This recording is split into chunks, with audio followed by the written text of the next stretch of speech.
Polling ముగిసింది. అర్ధరాత్రి దాటే వరకు పోలింగ్ జరగటంతో మర్నాడు సాయంత్రం వరకు తుది పోలింగ్ శాతాలు వెలువడలేదు. అందువలన ఖచ్చితమైన అంచనాలకు ఎవరూ రాలేకపోయారు. శుక్రవారం సాయంత్రం ఉత్తరాంధ్రలో రాజకీయ విశ్లేషకులు, మేధావులు అందరూ లెక్కలు వేశారు. ఉత్తరాంధ్ర 3 జిల్లాల్లో ఒక్కో నియోజకవర్గం వారీగా పోలింగ్ సరళిని సమీక్షించారు. వారి అంచనాల ప్రకారం మొత్తం 34 అసెంబ్లీ స్థానాలు ఉండగా టీడీపీ 21, వైసీపీ 12, జనసేన 1 స్థానంలో గెలుస్తాయని భావిస్తున్నారు. విశాఖపట్నం లోక్సభ స్థానానికి వస్తే క్రాస్ ఓటింగ్ బాగా జరిగింది.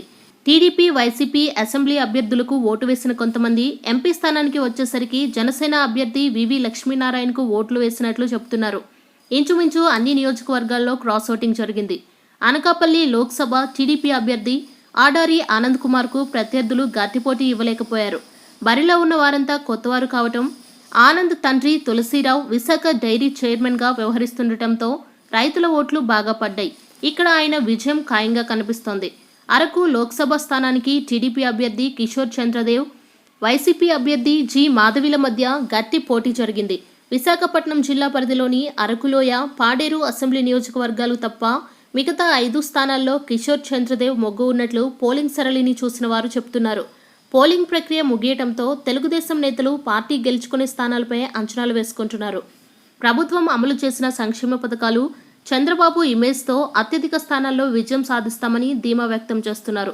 మహిళా ఓటర్లు పెద్ద ఎత్తున పోలింగ్ కేంద్రాలకు తరలి రావడంతో టీడీపీకి సానుకూల ఓటింగ్ గణనీయంగా నమోదైందని అంచనా వేస్తున్నారు. ఉదయం 10 గంటల నుంచి సాయంత్రం వరకు అన్ని పోలింగ్ బూత్లలో పురుషుల కంటే మహిళా ఓటర్లు అధికంగా కనిపించారు. పేద, దిగువ, మధ్యతరగతి వర్గాలకు చెందిన మహిళలకు పసుపు, కుంకుమ అమలు చేయటం తమకు కలిసి వచ్చిందని సీనియర్ నేత ఒకరు తెలిపారు.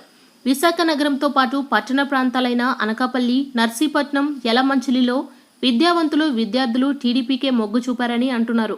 చంద్రబాబు 4 దశాబ్దాల రాజకీయ అనుభవం, రాష్ట్ర అభివృద్ధికి పథకాల రూపకల్పన, ఐటీ రంగ విస్తరణ, శాంతి భద్రతలు వంటి అంశాల వల్ల ఉన్నత మధ్యతరగతి వర్గాలు టీడీపీకి మద్దతు తెలిపారని విశాఖ తూర్పులో ఓటింగ్ సరళి పరిశీలించిన పార్టీ నేతలు తెలిపారు.